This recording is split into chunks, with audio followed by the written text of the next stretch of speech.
Hello students, आप लोगों को फिर से स्वागत है एलिमेंट्स एजुकेशन के एक न्यू से वीडियो में। तो जैसा कि आप लोग जानते हैं कि अभी हमारा चल रहा है क्लास 9 के क्वाड्रिलेटरल वाला चैप्टर, जिसमें कि हम लोगों ने ऑलरेडी एक्सरसाइज 8.2 के नंबर 5 तक हम लोग सभी क्वेश्चन को इसके पिछले सारे क्लासेस में हम लोग कर चुके हैं। ओके, इसका बस एक लास्ट एक इंपॉर्टेंट क्वेश्चन बाकी था जो कि आज हम करेंगे और जिसके साथ ये पूरा का पूरा चैप्टर यहाँ पे खत्म हो जाएगा। ओके, तो इसको मैं स्टार्ट करूं उससे पहले आपको बता देना चाहूंगा कि इसके इंट्रोडक्शन वाले पार्ट और इसके प्रीवियस जितने भी सारे क्लासेस हैं उन सभी को अटेंड कर लीजिए, नहीं तो इस वाले नंबर को आपको समझने में थोड़ी सी दिक्कत आ सकती है। ओके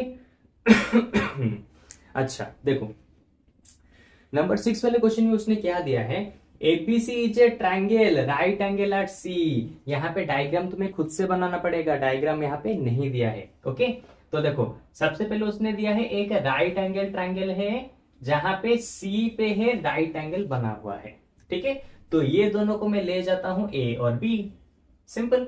फिर इसने कहा है a line through the mid point M of hypotenuse A B, यानी कि ए बी के मिड पॉइंट से एक पॉइंट है जो कि है एम, उससे एक पैरेलल लाइन ड्रॉ है जो कि पैरेलल होगा बीसी के साथ, यानी कि वो यहां से इस तरह से ड्रॉ है और ये वाला लाइन बीसी के साथ पैरेलल होगा।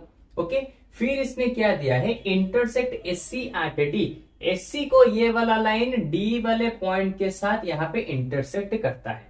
ओके, तो अभी हमें यहाँ पे तीन चीजें प्रूव करनी है। सबसे पहली चीज, D is the mid point of AC, यानी कि D क्या होगा, AC का मिड पॉइंट होगा, ये हमें प्रूव करना है। फिर AMD परपेंडिकुलर होगा AC के साथ, AMD परपेंडिकुलर होगा AC के साथ, इस चीज को भी हमें यहाँ पे प्रूव करना है। ओके, तो देखो ये वाला चीज यहाँ पे प्रूव करना बहुत ज्यादा इजी है कि D परपेंडिकुलर होगा, सॉरी D मिड पॉइंट होगा AC के साथ, क्योंकि इसके पिछले जो भी सारे मैं नंबर कराए हैं उन सभी में ये वाले चीज को मैं 10-50 बार समझा चुका हूं। ओके, तो सिंपल तुम्हें फर्स्ट वाले बीट को क्या लिखना है, सिंपल सी चीज, सबसे पहले लिखोगे M is the mid point of A B. उसके बाद लिखना है M D parallel to C B, तो इसका मतलब क्या हो जाएगा, D होगा mid point of AC, D हो जाएगा मिड पॉइंट ऑफ एसी। सबसे पहले समझा देता हूं, अरे भाई सिंपल सी चीज है, converse of mid point theorem हमें यह बताती है अगर कोई लाइन, ठीक है, एक साइड के साथ पैरेलल होती है और उस लाइन का जो एक पॉइंट होगा वो किसी एक साइड के मिड पॉइंट के ऊपर होगा, तो ऑब्वियसली चीज है उसका दूसरा जो पॉइंट होगा वो तीसरे वाले साइड के मिड पॉइंट के ऊपर ही रहेगा। ठीक है, यानी कि ये वाला लाइन अगर इसके साथ पैरेलल है, ओके, और इस लाइन का एक पॉइंट यहां पे मिड पॉइंट के ऊपर है, तो ऑब्वियसली चीज है ये वाला भी इसके मिड पॉइंट के ऊपर ही रहेगा। और ये चीज हमें बताती है कौन, converse of mid point theorem. ठीक है, इसलिए मैं कहता हूं हमेशा क्या करके आओ, इसके प्रीवियस वाले क्लासेस को अटेंड करके आओ ताकि तुम इसे अच्छे से यहाँ पे समझ सको। ओके, तो ये हो गया हमारा फर्स्ट वाला बीट यहाँ पे कंप्लीट। तुम्हें बस इतना ही लिखना है और तुम्हें यहाँ पे मार्क्स मिल जाएंगे। अब चलते हैं MD परपेंडिकुलर होगा AC के साथ, इसको प्रूव करना है, यानी कि MD परपेंडिकुलर होगा किसके साथ, AC के साथ, यानी कि यहाँ पे ये 90 डिग्री होगा और यहाँ पे ये 90 डिग्री होगा, ये हमें प्रूव करना है। तो मैं काम करता हूं, इसको ले जाता हूं एंगल 1, इसको एंगल 2 और इसको ले जाता हूं एंगल 3। ओके, तो देखो बीट 2 वाले क्वेश्चन को कैसे सॉल्व करेंगे। सबसे पहले देखो MD पैरेलल है BC के साथ, अरे भाई ये वाला लाइन इसके साथ पैरेलल है, तो यहां पे जो लाइन इस तरह से गया है ये एक ट्रांसवर्सल बन गया, यानी कि AC यहां पे एक ट्रांसवर्सल बन गया। और हमें पता है ट्रांसवर्सल लाइन के दोनों एक ही साइड में ये जो एंगल्स बनते हैं, यानी कि ये वाला एंगल और ये वाला एंगल एक दूसरे के साथ इक्वल होंगे। क्यों, कॉरेस्पॉन्डिंग एंगल, अरे पैरेलल लाइंस के ऊपर एक जो ट्रांसवर्सल जाता है उसके एक ही साइड में बाहर की तरफ ये जो एंगल्स बनेंगे ये हो जाएगा क्या, हमारा कॉरेस्पॉन्डिंग एंगल। तो यहां पे मैं लिख सकता हूं क्या, hence AMD parallel to BC, AMD parallel to BC and AC is transversal, AC is transversal. तो इसका मतलब एंगल 1 इक्वल होगा किसके साथ, एंगल 3 के साथ। क्यों, कॉरेस्पॉन्डिंग एंगल, इसके बारे में भी 1000 बार मैं तुम्हें बता चुका हूं। ओके, तो देखो ये हो गया। सबसे पहले एंगल 1 90 डिग्री प्रूव करना था, सबसे पहले मैंने इसको दिखा दिया। अब फिर देखो एंगल 1 के साथ एंगल 2 को मिलाओ, कितना मिलेगा, 180 डिग्री। अरे एंगल 1 के साथ एंगल 2 को मिलाओगे 180 डिग्री मिलेगा। क्यों मिलेगा, क्योंकि ये हमारा क्या है, ये हमारा एक हो जाएगा लीनियर पेयर एंगल्स। ठीक है, तो लीनियर पेयर में दोनों एंगल्स को मिलाते हो 180 डिग्री ही आता है, हमें पहले से पता है। अरे सिंपल सी चीज, अगर तुम्हारे पास इस तरह से एक स्ट्रेट लाइन है और यहाँ पे इसके ऊपर इस तरह से एक एंगल, दो एंगल क्रिएट हुए हैं, तो इन दोनों एंगल को लीनियर पेयर एंगल कहा जाता है, क्योंकि उन दोनों को मिलाओगे हमेशा 180 डिग्री ही मिलेगा। तो एंगल 1 मिला हुआ है कितना, एंगल 3 के साथ, यानी कि 90 डिग्री। ओके, मैं चाहूं तो यहाँ पे एक चीज और लिख देता हूं, इक्वल टू 90 डिग्री, क्योंकि एंगल 3 यहाँ पे 90 डिग्री है ना। तो एंगल 1 मेरा प्रूव हो गया 90 डिग्री है।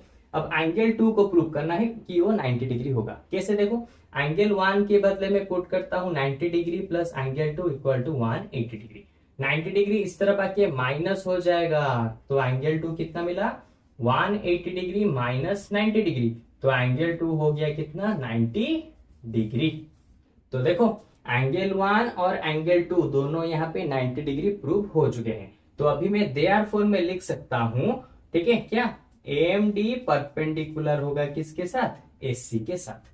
AMD AC के साथ परपेंडिकुलर हुआ, ये प्रूव हो चुका है, क्योंकि यहाँ पे दोनों एंगल्स हमारे 90 डिग्री निकले हैं। सिंपल सी चीज। ओके, अच्छा अब चलते हैं बीट नंबर 3 की तरफ, लेकिन सबसे पहले मैं इसको इरेज कर देता हूं और बेड वाले 3 को यहां से जल्द से हम दोनों मिलकर यहां पे खत्म कर देते हैं। ओके, तो चलो, तो देखो थर्ड वाले पॉइंट को प्रूव करने के लिए हमें सबसे पहले देखो क्या करना है, CM को यहां पे बनाना पड़ेगा। उसने दिया है CM, जो कि यहाँ पे नहीं है, तो सबसे पहले हम इसको ड्रॉ कर देते हैं। देखो CM यहाँ पे इस तरह से बन गया, तो CM इक्वल होगा MA के साथ और MA इक्वल होगा हाफ ऑफ AB। ठीक है, तो इस पार्ट को प्रूव करना तो बहुत ज्यादा इजी है। क्यों, क्योंकि उसने पहले ही दिया है कि M हमारा हो जाएगा मिड पॉइंट ऑफ AB। तो सबसे पहले मैं लिखूंगा M is the mid point, किसका होगा mid point, mid point of AB।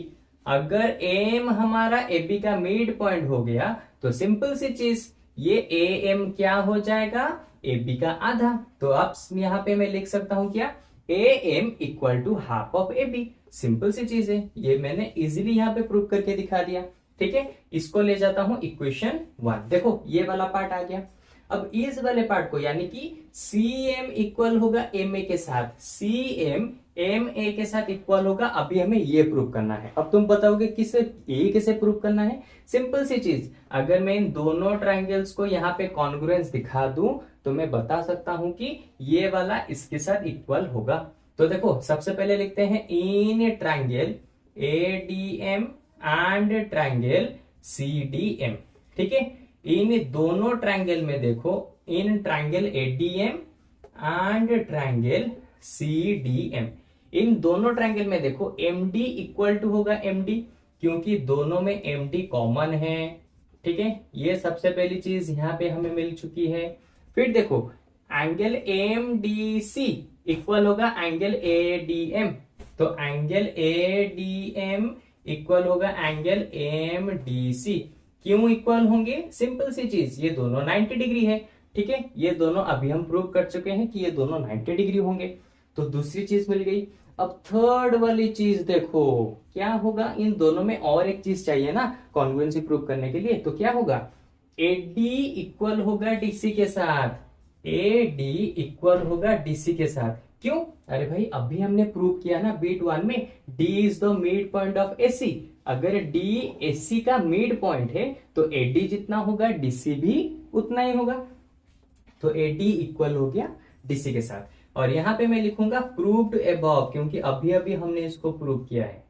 तो देखो तीनों पॉइंट्स मिल गए हमें इन दोनों ट्रायंगल के। तो अब मैं लिख सकता हूं ट्रायंगल ADM कॉन्ग्रुएंस होगा ट्रायंगल CDM के साथ। क्यों? साइड एंगल साइड रूल की वजह से ये दोनों कॉन्ग्रुएंस हो चुके हैं। अब जबकि ये दोनों ट्रायंगल एक दूसरे के साथ कॉन्ग्रुएंस हैं, तो ऑब्वियसली चीज है ये वाला इस वाले के साथ इक्वल होगा। तो CM इक्वल हो गया AM के साथ बाय CP